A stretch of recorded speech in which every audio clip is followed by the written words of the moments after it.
à la première réunion, on s'est dit, mais pourquoi t'es là, toi? Alors peut-être qu'on a tous en commun d'avoir été un jour discriminés. Quand on est une femme en France, on peut l'être, hein, parce qu'on est une femme, n'est-ce pas, mesdames? Mais aussi, outre ça, ce qui nous rassemblait, c'était une idée de l'école. On avait la même idée de l'école. On voulait une école égalitaire. Et puis ce qui nous a rassemblés aussi, c'est la foi dans le fait qu'on peut travailler. Il n'y a pas de fatalité. Voilà. On part du principe, on est élu. Donc élu de la République. Alors, et en tant qu'élu de la République, on est garant des principes de la République, qui sont la liberté, l'égalité, la fraternité. Et à un moment donné, le fait de ne pas respecter ou faire respecter ces principes, c'est rompre le pacte républicain. Donc, à un moment donné, on ne demandait même pas l'adhésion. Enfin, c'était tout à fait logique. On est quand même garant de ça. Le premier engagement, il est dans le programme de politique de la ville. Quelque chose qui a été très marquant, ça a été sur, je crois, 2004 ou 2006, quand on s'est dit qu'il fallait intervenir pour suivre... on parlait d'intégration des étrangers. Donc ça a commencé par ces termes-là. Mais en même temps, on a commencé à parler de lutte contre les discriminations. Pourquoi je me suis engagée dans la lutte contre les discriminations? Parce que cette thématique m'intéressait personnellement du fait de mon origine sociale, du fait des analyses internationales qui concluaient que notre système scolaire éducatif continuait à voir aggraver les inégalités. Donc je me rendais compte que l'école de la République ne semblait pas jouer son rôle d'égalité de traitement.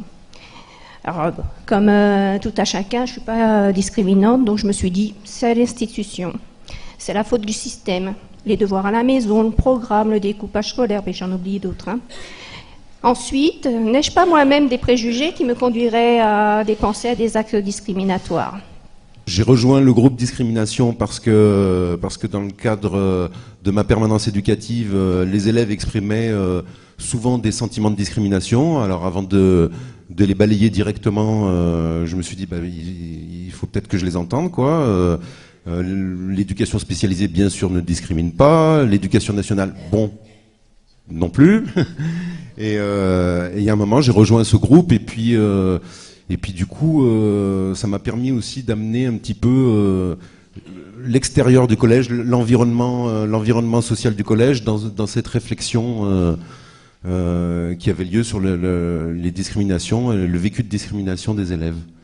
On se rend bien compte, quand on a une fonction de responsabilité, que dans un établissement, dans un service administratif de l'éducation nationale, dans une école, sont produites des discriminations. On s'apercevait qu'il y a des enfants, qu'à l'époque on les dénommait déjà les décrocheurs. Je veux dire qu'ils n'étaient pas bien dans leur peau et leur réussite dans le monde scolaire n'était pas terrible. Il fallait savoir pourquoi. On sait que les enseignants, les agents administratifs, les personnels de direction, les personnels éducatifs fondent leur action sur de réelles valeurs qu'ils vivent au quotidien, qu'ils affirment. Donc, on est en droit de s'interroger pour dire, mais comment se fait-il que ce système qui est porteur de ces valeurs produit pour autant de la discrimination? J'ai toujours pensé que le système éducatif tel qu'il était fait était injuste. Bon, voilà. Qu'on ne traitait pas les élèves de la même façon, c'était faux. Que le système de notes était un système particulièrement...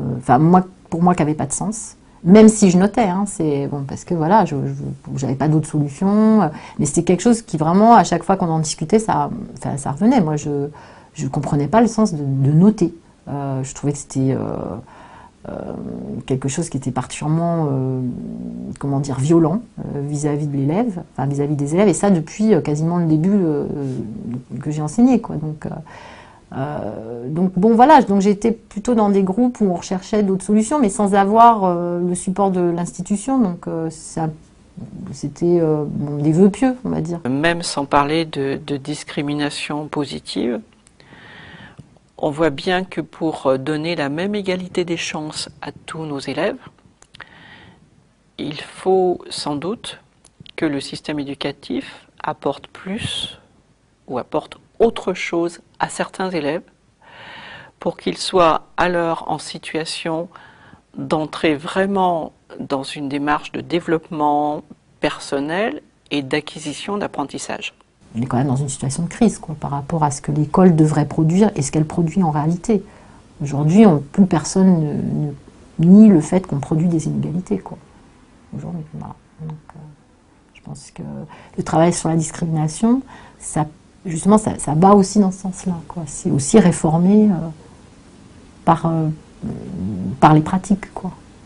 Elles sont multiples, ces occasions de discrimination, mais comme pour chacun d'entre nous. Mais ce qui est intéressant, c'est de voir comment, à partir de l'analyse de la situation professionnelle dans laquelle on fonctionne, on peut, à partir des éléments de lecture que nous apporte ce travail, améliorer la réponse professionnelle pour l'ensemble des élèves ou l'ensemble des familles.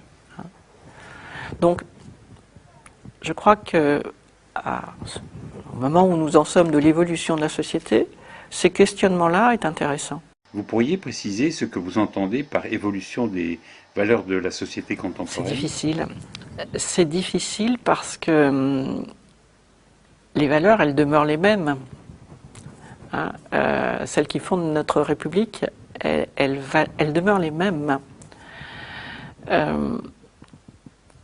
C'est peut-être la façon de les vivre, de les incarner et de les partager qui est en train de changer.